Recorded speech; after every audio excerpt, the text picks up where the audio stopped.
What we're going to be looking for in this activity here is that we want to see how this numerical constant b affects the graph.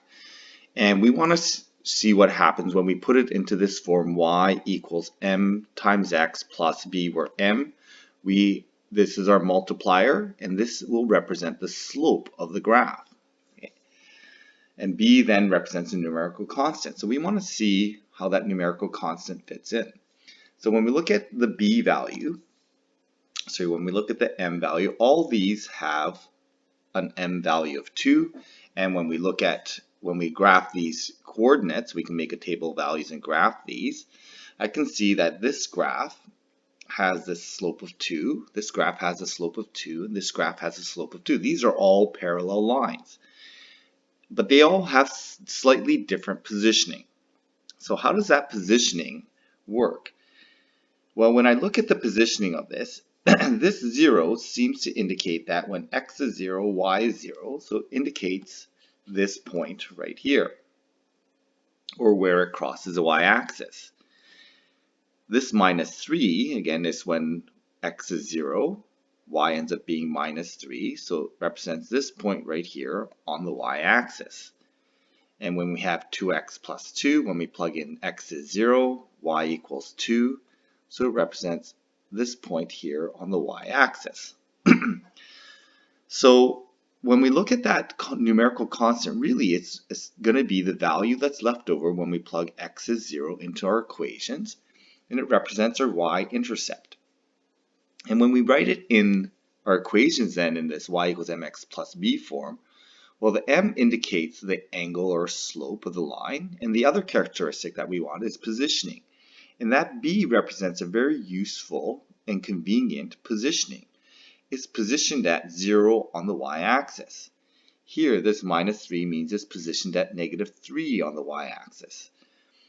This plus 2, when we write it in this form, it indicates the position of 2, the initial position of 2 plus 2 on the y-axis.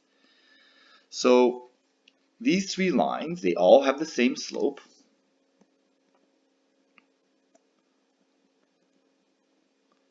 Okay, in this case, it was the m value. And they are not the same lines because they have different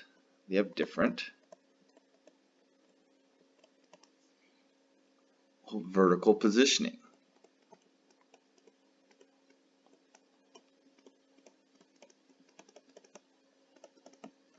I suppose technically we can say that they have different horizontal positioning as well, but we're going to look at this from a vertical perspective.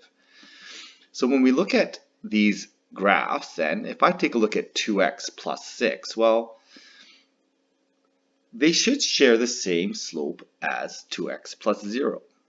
The difference is the vertical positioning will be different because of that plus 6.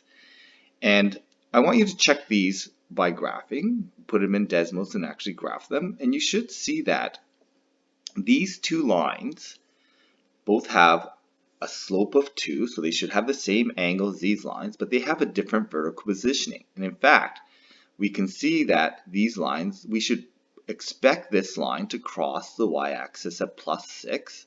We should expect this line here to cross the y-axis at negative 5. Okay?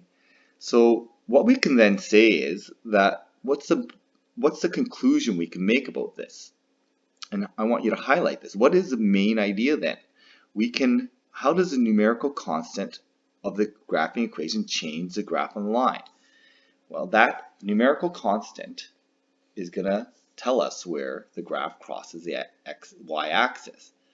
So the numerical constant b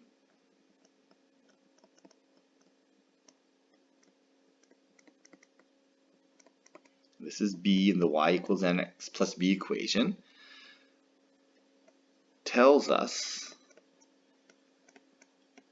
where the graph crosses the y-axis.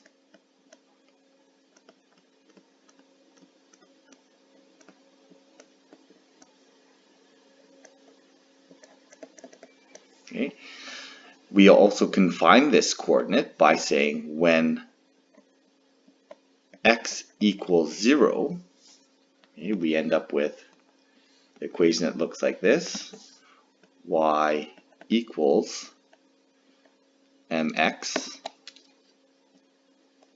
and when x is 0, plus b, well, the b value, okay, we can see that then the y value is going to be equal to b. So we end up with y equals the b value, which is in what we call the y-intercept.